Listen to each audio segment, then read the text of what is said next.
Quizá habremos hecho de nuestro cristianismo una religión como una más. ¿Es usted salvo? ¿Recuerda, querido hermano joven, que usted alguna vez de verdad se convirtió a Cristo sincera y conscientemente? Quiero recordarles que el Señor dijo: muchos me dirán en aquel día, Señor, Señor, en tu nombre hicimos milagros y aún echamos fuera demonios. Y el Señor les va a decir: nunca los conocí. Amados hermanos, les recuerdo a ustedes que la salvación no está en ser miembro de una iglesia o ser personas bien portadas, morales, como lo son todos ustedes o yo. La salvación está en un encuentro personal con Cristo, al cual el Señor le llamó en su encuentro a Nicodemo como el nuevo nacimiento. Me parece que muchas de nuestras actitudes son debidas a que no somos auténticamente cristianos, que somos capaces de cometer pecados tan graves que atentan al nombre del Señor, debido a que no hay un verdadero nuevo nacimiento, un genuino cristianismo en nuestras vidas. Si se humillare mi pueblo sobre el cual mi nombre es invocado. Digo todo esto en base a lo que el pueblo de Israel, puesto el pasaje está incrustado en el contexto de Israel, fue un pueblo que muchísimos de ellos fueron apóstatas. Estuvo lleno de apóstatas. El Señor tuvo que trabajar en un remanente nada más. Ese pueblo sobre el cual el nombre de Dios era invocado, eran capaces de invocar los dioses de los paganos. Fueron capaces aún de ofrecer a sus hijos al fuego al dios Moloch y otros dioses paganos. Es, amados hermanos, sumamente importante nuestra relación personal con el Señor Jesucristo.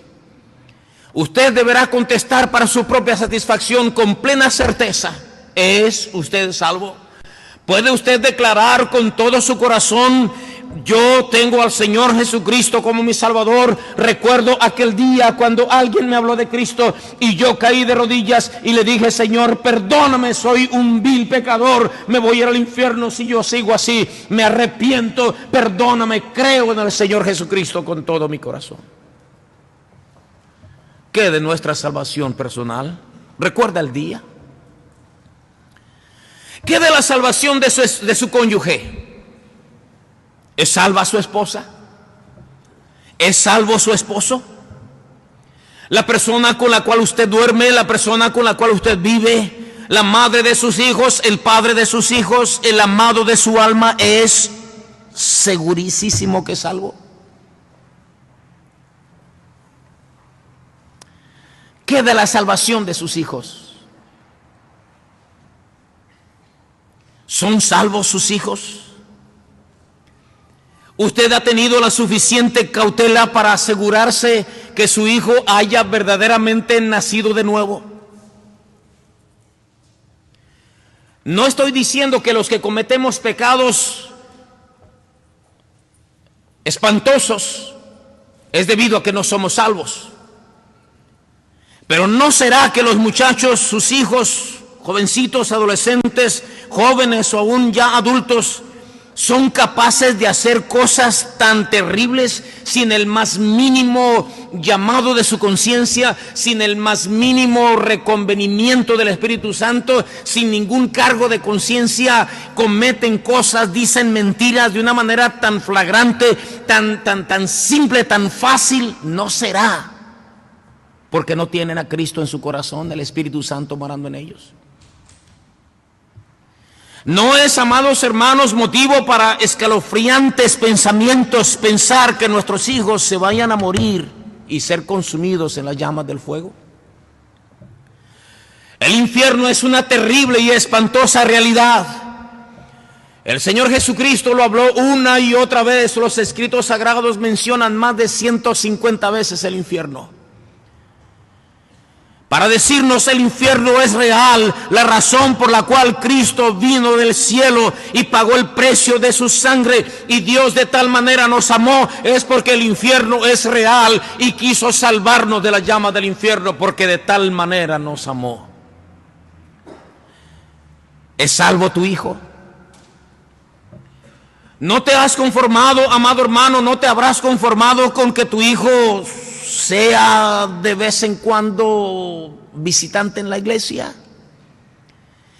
¿Será que te conformaste con que tu hijo no sea idólatra como las tradiciones, como la religión tradicional, o un blasfemo o un inmoral, y con eso crees que la salvación ya es suya?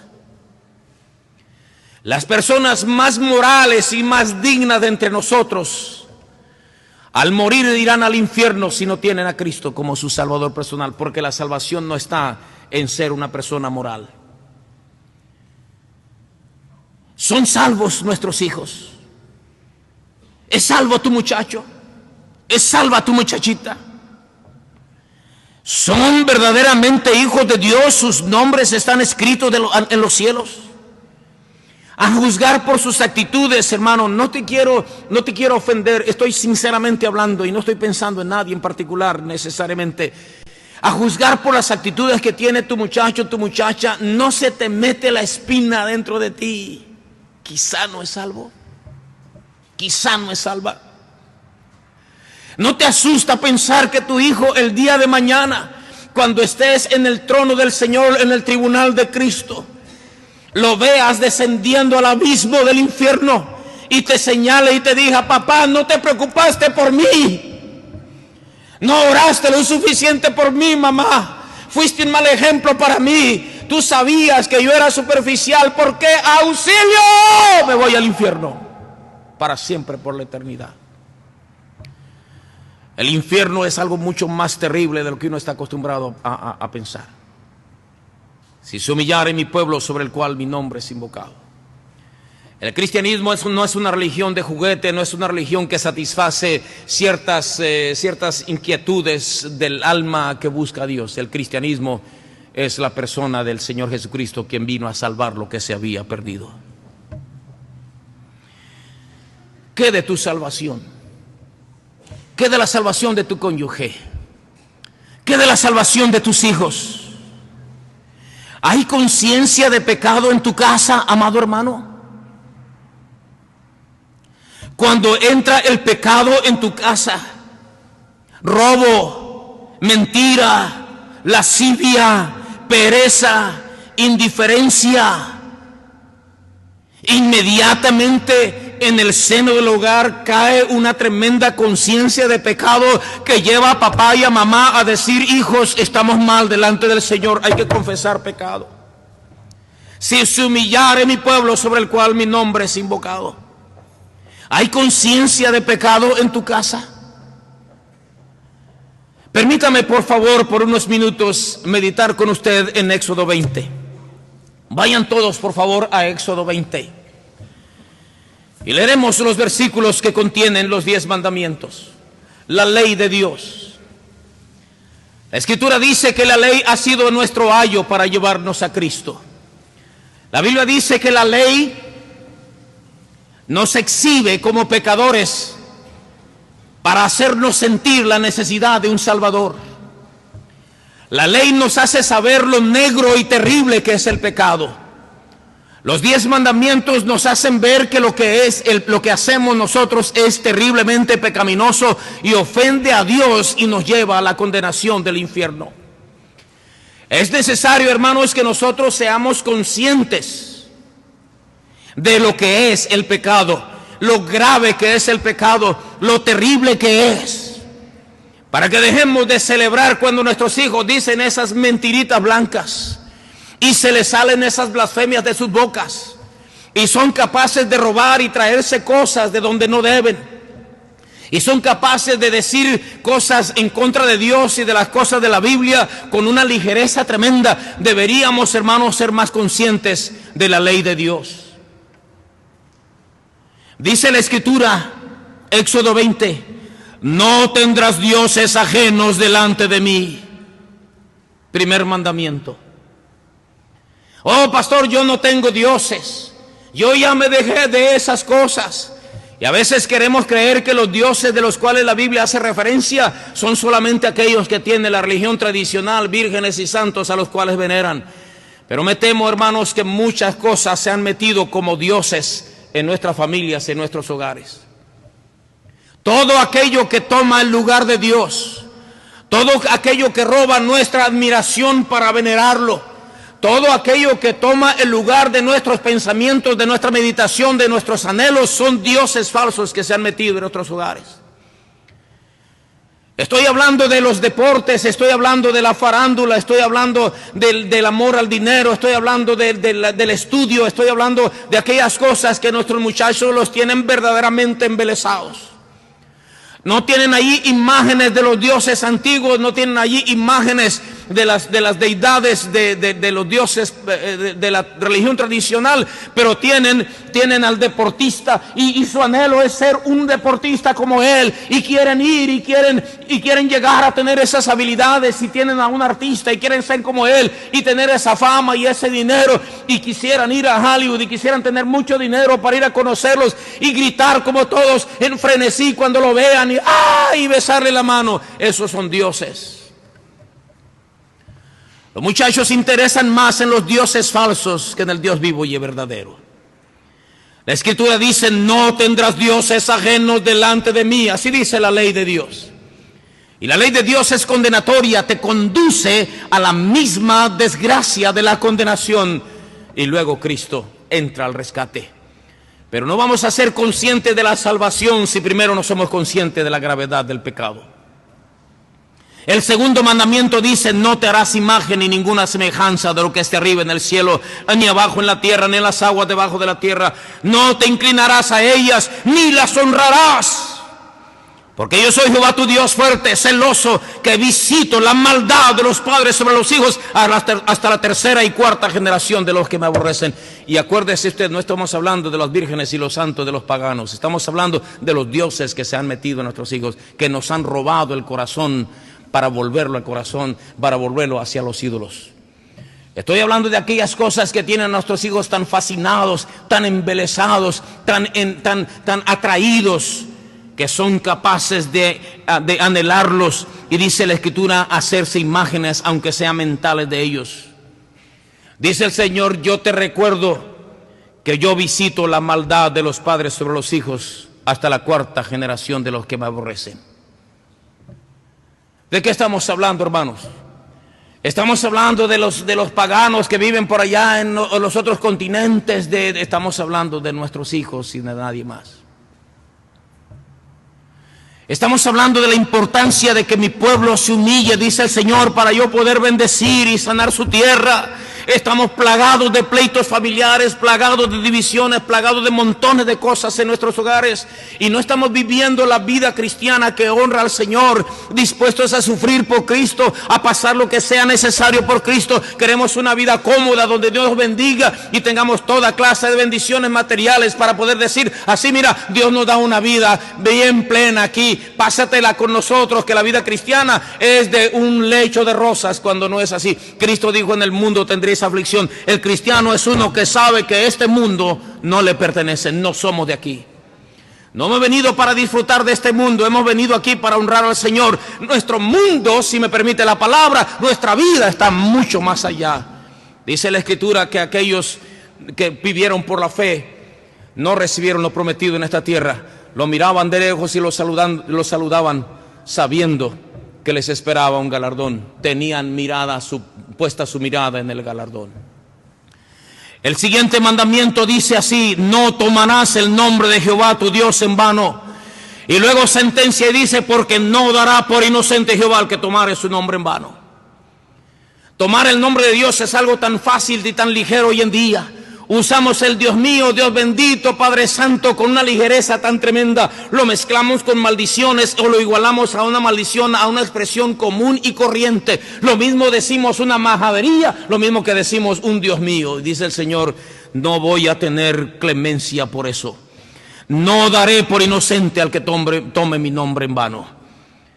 A veces cantamos los himnos de una manera tan indiferente, tan santo, santo, santo, usando el nombre de Dios en vano, porque no estamos conscientes de su santidad. Si nos exhibimos a la luz de la ley de Dios, hermanos, tendremos que reconocer que somos hallados faltos. Si nos ponemos al espejo de la ley de Dios, de la justicia, de la santidad de Dios, somos hallados faltos.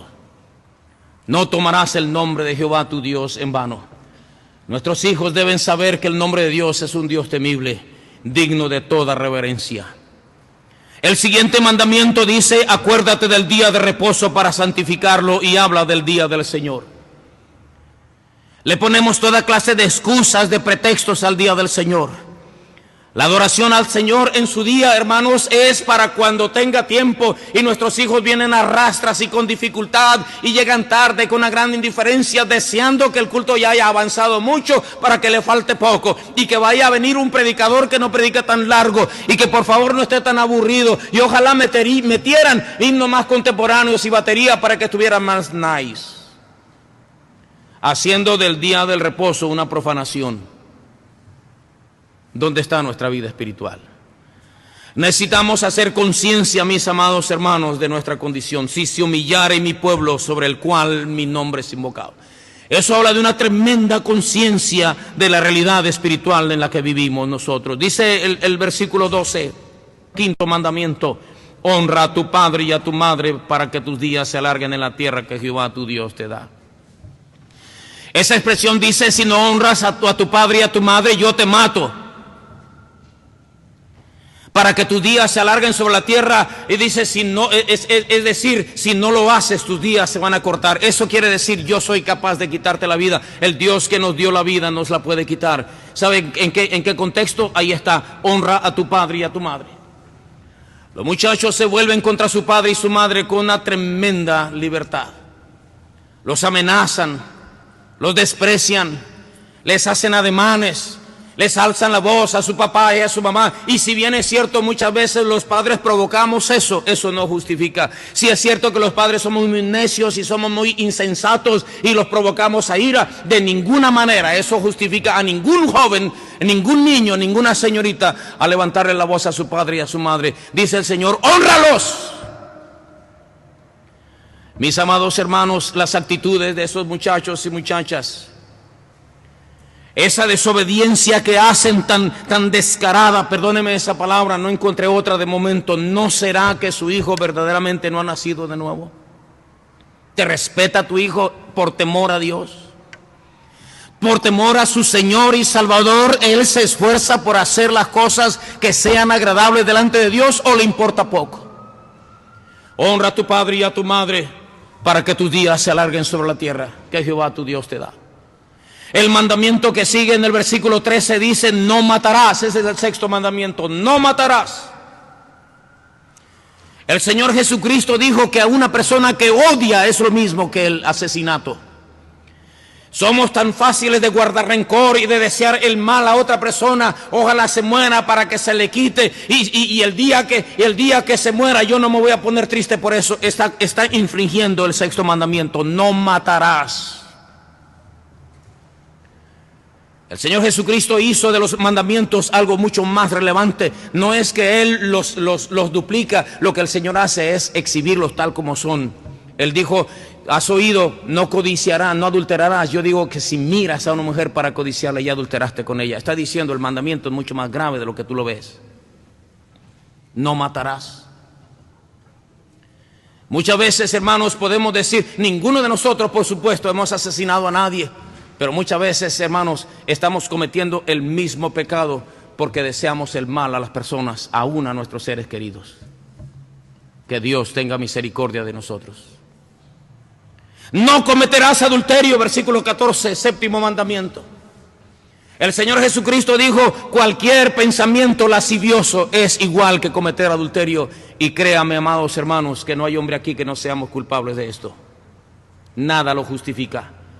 Las modas modernas que traen, verdad, a la sociedad, y aún las mismas hermanas de la iglesia, no justifica que nosotros tengamos un pensamiento lascivo en nuestra mente. Que Dios nos ayude. Pero muchas veces cometemos adulterio mental de la misma gravedad que la sentencia de Dios. Si queremos una vida espiritual verdadera, una relación con Dios verdadera, tenemos que enfrentarnos con la ley de Dios, con las cosas que son de Dios. Hemos tratado de minimizar la importancia de la santidad de Dios, la justicia de Dios, y nos hemos refugiado en que Dios es bueno y Dios es paciente y Dios es misericordioso, y se nos olvida que Él es justo y recto y 3 veces santo. No hurtarás, versículo 15. No hurtarás. Oh, yo no he asaltado a nadie, no le he robado un carro a nadie, no he robado un banco, no me meto a las tiendas con mano armada, pero muchas veces robamos. No necesitamos robar una gran cantidad de dinero. Si un lápiz que encontramos allí que le pertenece a otra persona y yo me lo llevo, ya soy ladrón. Y estamos infringiendo la ley de Dios. Robamos en el diezmo, robamos cuando le quitamos el tiempo al patrón que nosotros le dijimos que le íbamos a trabajar esas 8 o 10 horas y evadimos nuestra responsabilidad. Somos un montón de gente que roba. Tratamos de hacer el menor esfuerzo para nuestra comodidad y estamos infringiendo la ley de Dios. Todo esto nos hace ver la gran impotencia que tenemos nosotros para satisfacer la justicia de Dios si no es en Cristo nuestro Señor y Salvador. Y eso hace más importante el amor a Dios y el ser más semejantes a Cristo y vivir una vida cristiana verdaderamente como el Señor lo implica. No hablarás contra tu prójimo falso testimonio, versículo 16, noveno mandamiento. Chismes, murmuraciones, comentarios, críticas las decimos con una ligereza espantosísima. No estoy hablando de usted en particular, estoy hablando del pueblo de Dios en general. Cometemos infringimos este mandamiento de una manera muy fácil y no nos damos cuenta de lo grave que es. Nos reímos, nos burlamos, hacemos escarnio de las personas que no nos caen bien, hacemos comentarios de otros hermanos del pueblo de Dios y aún de nuestros mismos familiares, haciendo cosas contra el prójimo. Y Dios se enoja. Dios está airado con el impío todos los días, dice la Biblia. Si mi pueblo se humillare, sobre el cual mi nombre es invocado, y oraren y buscaren mi rostro y se volvieren de sus malos caminos, yo haré cosas grandes. Pero dice el 10º mandamiento: no codiciarás la casa de tu prójimo, no codiciarás la mujer de tu prójimo, ni su siervo, ni su criada, ni su buey, ni su asno, ni cosa alguna de tu prójimo. Queremos que lo que otros tienen, ¿por qué lo tienen? Sí. A mí se me hace que se la consiguió de alguna manera. Y lo que estamos diciendo es que quisiéramos tener lo que ellos tienen. Dice el Señor: si tú codicias, tú tienes problemas conmigo. No es posible, hermanos, hacer énfasis lo suficiente en los minutos en los que estoy hablando de lo importante que es la ley de Dios. Solamente quise que nos presentáramos por breves minutos al espejo de la justicia de Dios y nos diésemos cuenta que no somos la clase de cristianos que pretendemos ser, con todo y que seamos bautistas fundamentales independientes de la Iglesia Bautista Puerta Abierta, que tiene 44 años de vida. Todo eso nos hace mucho más responsables de Dios, porque por medio de la ley es el conocimiento de pecado. Por medio de tantas veces predicación somos mucho más expuestos a la obligación de ser una calidad de cristianos que Dios merece y que el mundo necesita. Tenemos que pensar en nuestra vida espiritual. ¿Qué de tu salvación? ¿Qué de la salvación de tu cónyuge? ¿Qué de la salvación de tus hijos, de tus nietos? ¿Hay conciencia de pecado en tu casa? ¿Se han derramado lágrimas por el pecado de la fornicación, del pecado del robo y de la mentira? ¿No es cierto, mis amados hermanos, que en vez de llorar por el pecado, vamos y defendemos y decimos: mi hijo no es capaz de eso, lo que pasa es que lo traen de encargo, lo que pasa es que ustedes se fijan demasiado, en vez de decir: mi hijo dijo una mentira, hizo una majadería, dijo algo bien feo ahí en la escuela, perdónanos, Señor, estamos mal delante de ti, perdónanos, Señor. Y en vez de ir a cometer mayores pecados y hablar del prójimo y de codiciar, de hacer una serie de cosas en contra del nombre de Dios, debiéramos ser mucho más humildes y reconocer nuestro pecado. Dios sanaría nuestra tierra. Sí, mis amados hermanos, hay convicción de separación del mundo para Dios en tu persona y tu familia. Hay convicción de pecado. ¿Estamos ustedes y yo lo suficientemente enterados de que Dios es santo y que este mundo no tiene ninguna cosa que ofrecernos? ¿Hay convicción de pecado? Hay que pensar en nuestra verdadera condición espiritual, como personas, como familias. Es necesario pensar en nuestra verdadera condición espiritual como iglesia. ¿Hay fervor en nuestra asistencia? Yo me preguntaba, ¿soy un cristiano del cual el Señor se agrada de mí como cristiano, como siervo, como predicador, como pastor de una iglesia tan preciosa y tan conocida? ¿Hay fervor en mi predicación, mi enseñanza, mi manera de cantar, o soy un témpano? ¿Somos capaces de orar con la seguridad de que Dios escucha nuestras oraciones? ¿O somos un cristiano promedio, común y corriente como la inmensa mayoría?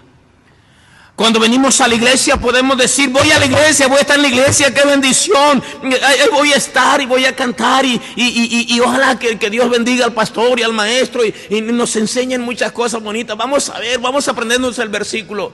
O venimos arrastrando los pies con una simple rutina de venir a la iglesia como cuando éramos tradicionalistas.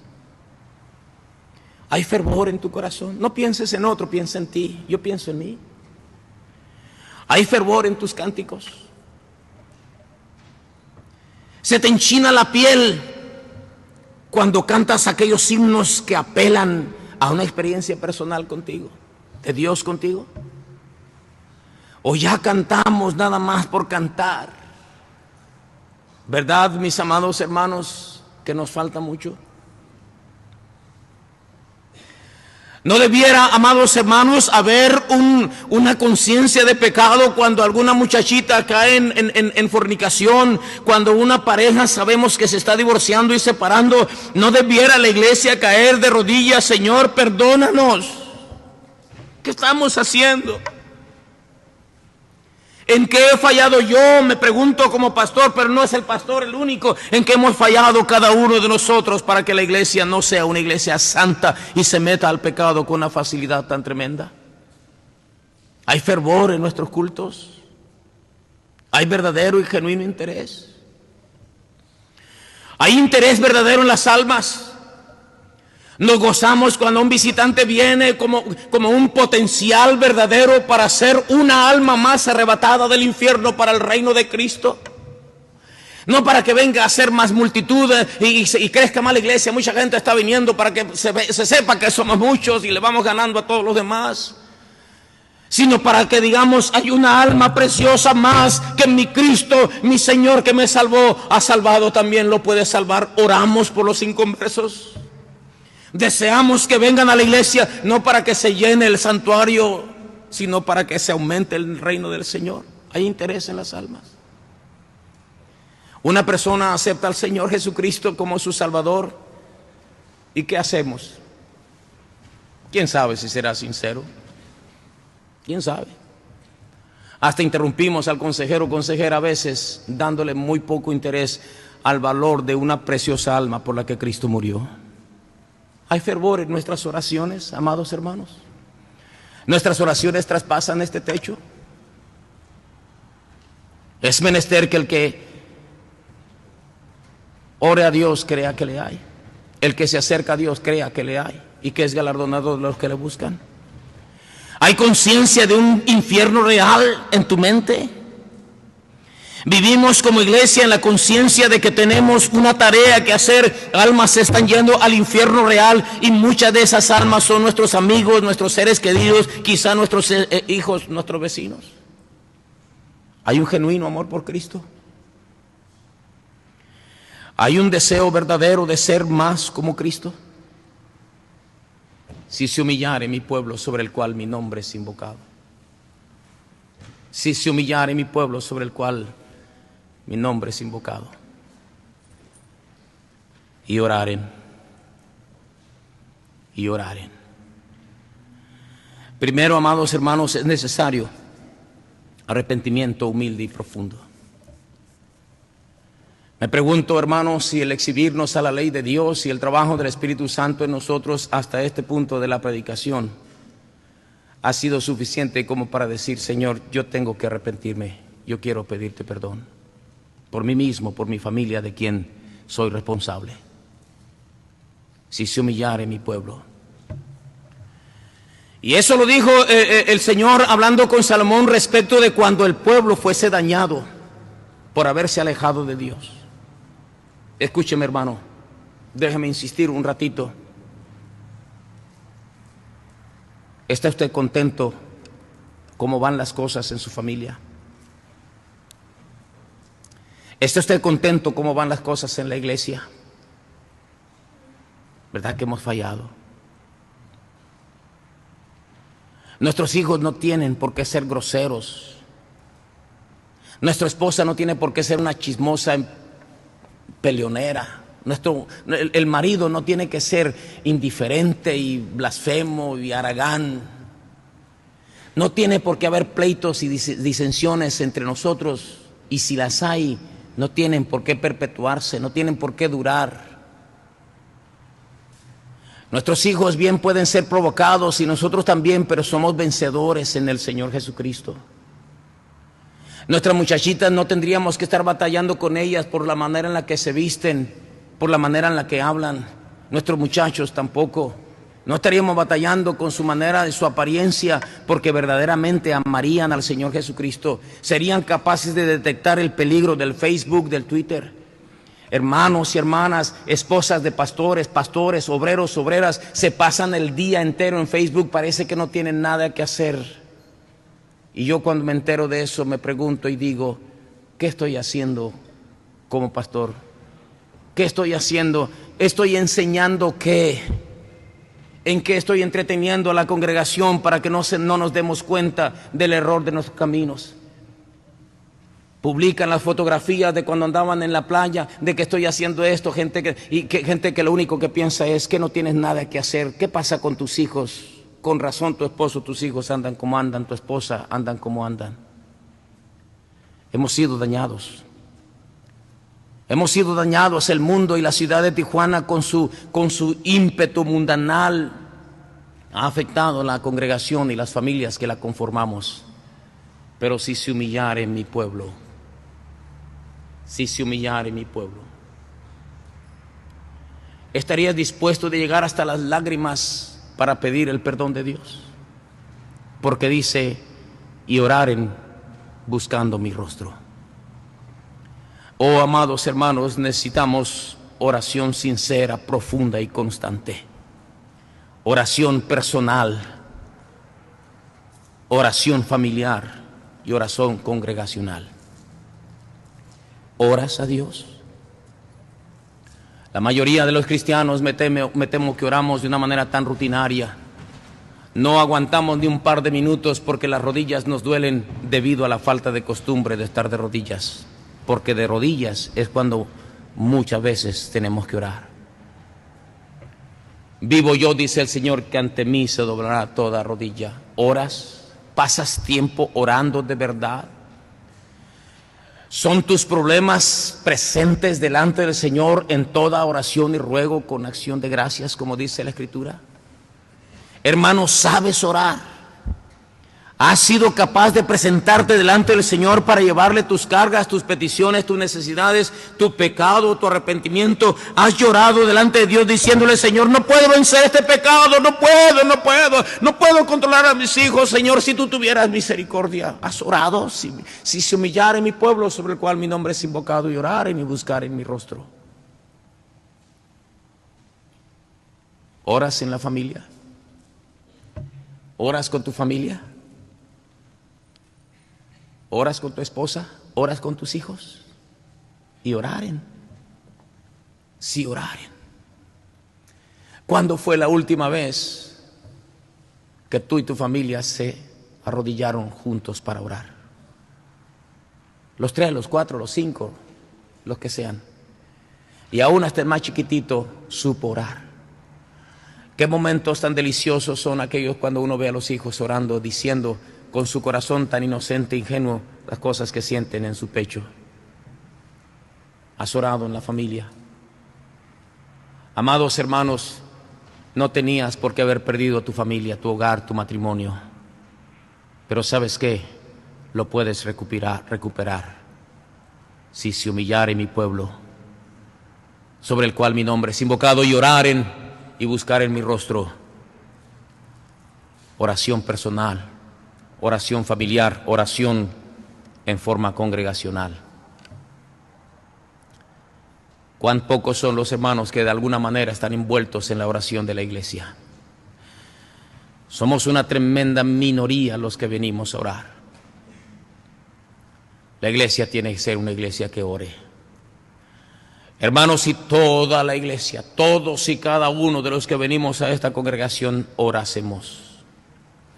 Si nuestros servicios de oración fuesen tan concurridos como es una carne asada o un día de fiesta.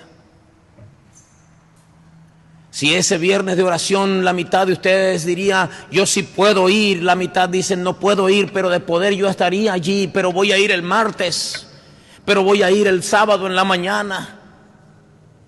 Yo quiero hacer un llamado a ustedes para que vengan al servicio de oración, ya sea los martes a las 7, los jueves a las 10 con las samaritanas, los martes a las 5 con las damas, los viernes a las 6:30 con la iglesia, los sábados 6 de la mañana con los varones.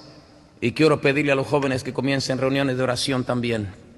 La iglesia necesita orar como iglesia, porque muchas cosas desde hace mucho tiempo, como en todo el pueblo de Dios desgraciadamente está pasando, nos están sucediendo.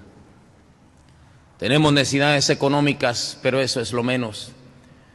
Los hogares están desanimados, hermanos se ausentan con una tremenda facilidad, los jóvenes están siendo perdidos, estamos perdiendo las generaciones que vienen detrás.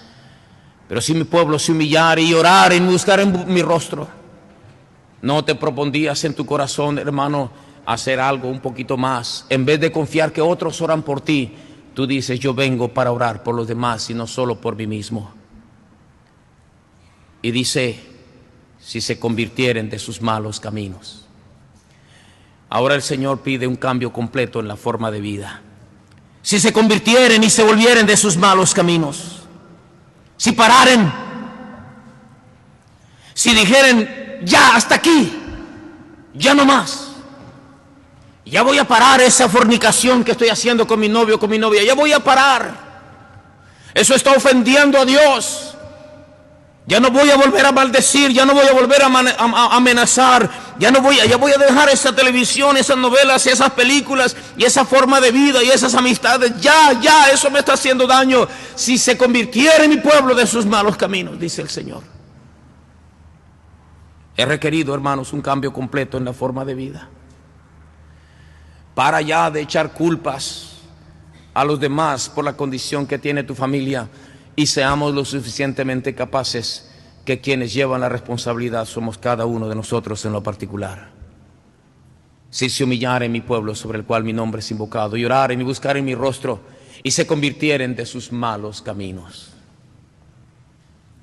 Para ya esos vicios, arranca ya esos pósters y esos contactos que tienes con amistades que te están dañando, y quema esas minifaldas y para ya. Deja la vanidad de un lado y honra a tu padre y a tu madre y honra el nombre del Señor y búscale su rostro y acuérdate de su santidad. Entonces dice el Señor, yo oiré desde los cielos y perdonaré sus pecados y sanaré su tierra. Yo oiré desde los cielos. Esa frase, hermanos, no es poética, es literal. Eso quiere decir yo oiré atentamente. Miraré tu condición, miraré lo más profundo de tu necesidad. Yo veré lo que estás sufriendo, lo que estás batallando. Yo me encargaré de aquellas cosas que tú no puedes hacer desde los cielos, es decir, con el poder que me caracteriza. Oiré desde los cielos, dice el Señor, y perdonaré sus pecados en Cristo. Gracias a Dios por Jesucristo y su sangre derramada en la cruz del Calvario y su resurrección y su intercesión continua delante del trono de la gracia. Si no fuese por eso, ¿desde cuándo hubiésemos sido condenados? Yo sanaré también su tierra. No, no es una fórmula mágica, no es un buen abogado el que va a lograr que la familia sea retenida. No es las lágrimas de un niño que van a convencer a la mamá que regrese y al papá que vuelva. Es la intervención de la mano de Dios. Yo sanaré su tierra. Esos hijos rebeldes se convierten en prudentes. Si el Señor sana nuestras familias. Nuestra iglesia será un verdadero trofeo de la gracia de Dios para su gloria. Una iglesia humilde que ora, que es inspiración a otros, que es una iglesia que se congrega con un verdadero fervor espiritual. ¿Cómo nos hace falta eso para dejar de ser una iglesia más entre el montón? Si se humillare mi pueblo sobre el cual mi nombre es invocado, y oraren, y buscaren mi rostro, y se volvieren de sus malos caminos, yo iré desde los cielos y perdonaré sus pecados y sanaré su tierra.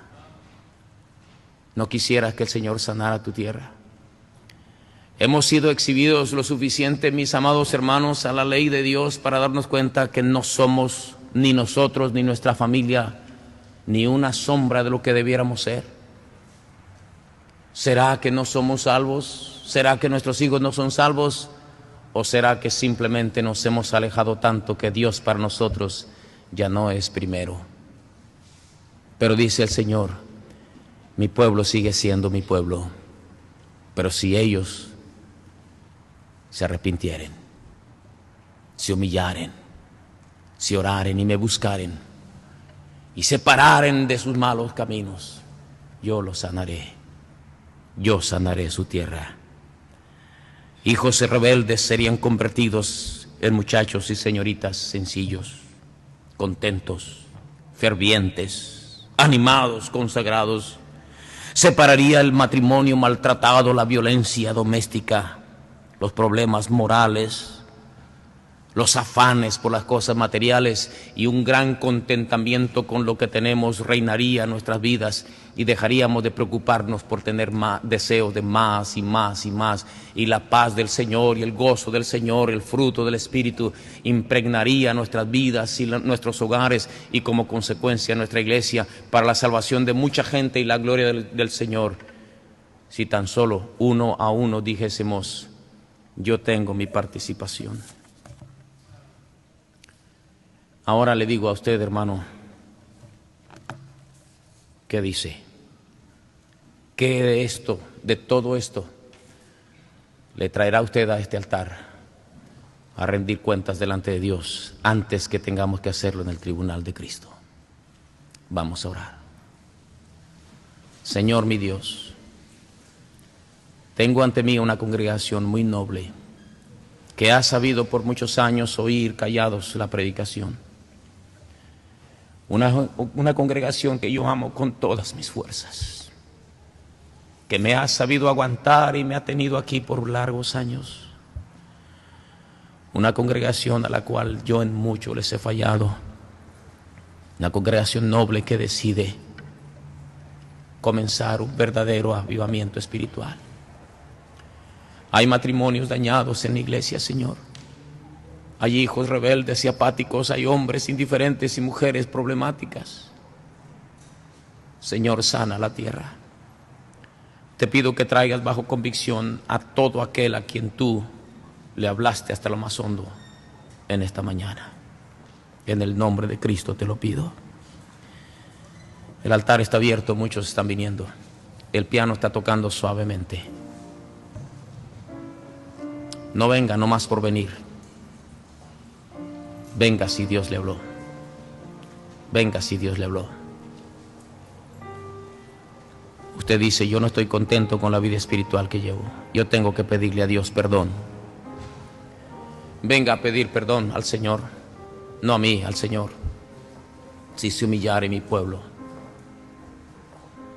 yo oiré desde los cielos, perdonaré sus pecados y sanaré su tierra. Ven, hermano, ven, hermana.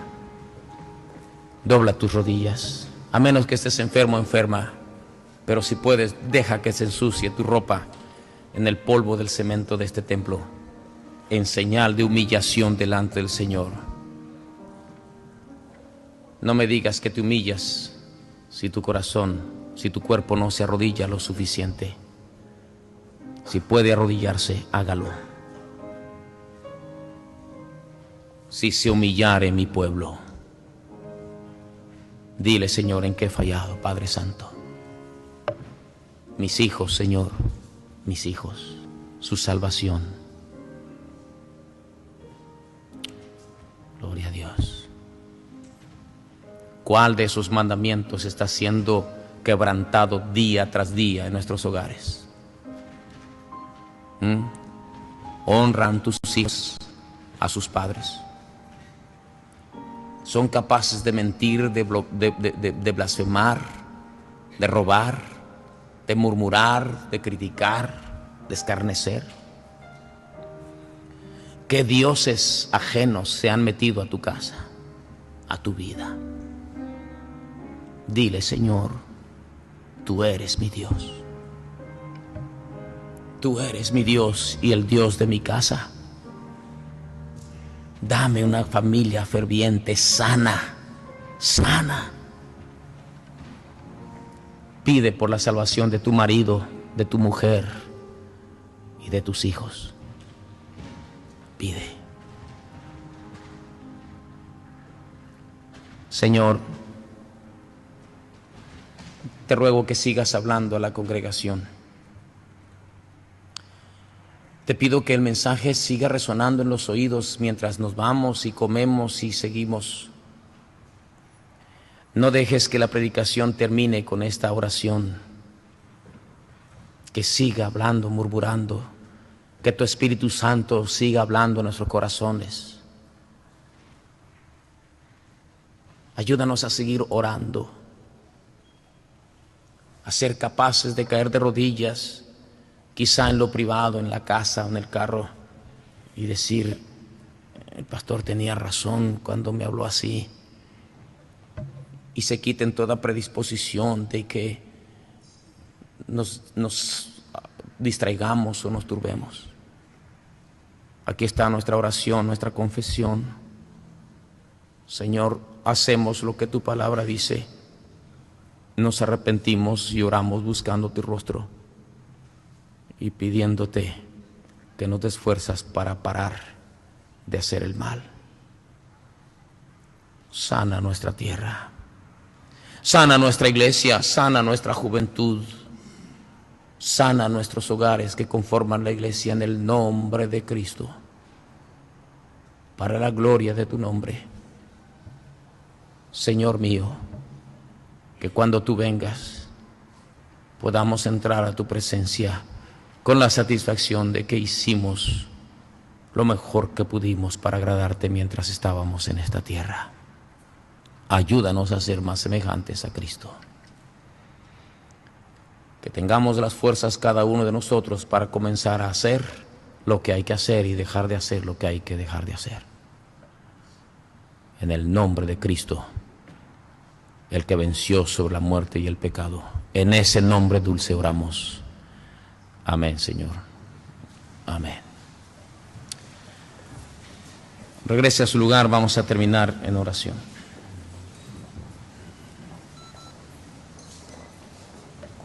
De pie, por favor, hermanos, vamos a cantar la doxología. Todos de pie, por favor. Vamos a cantar la doxología. Gloria demos al Padre, al Hijo y al Santo Espíritu. Salúdense unos a otros con fervor. Amén. Si usted tiene que irse calladita, calladito, a orar a algún sitio, hágalo. No importa. Pero si usted ya arregló cuentas con el Señor, y déjeme decirle que esto es el principio de lo que Dios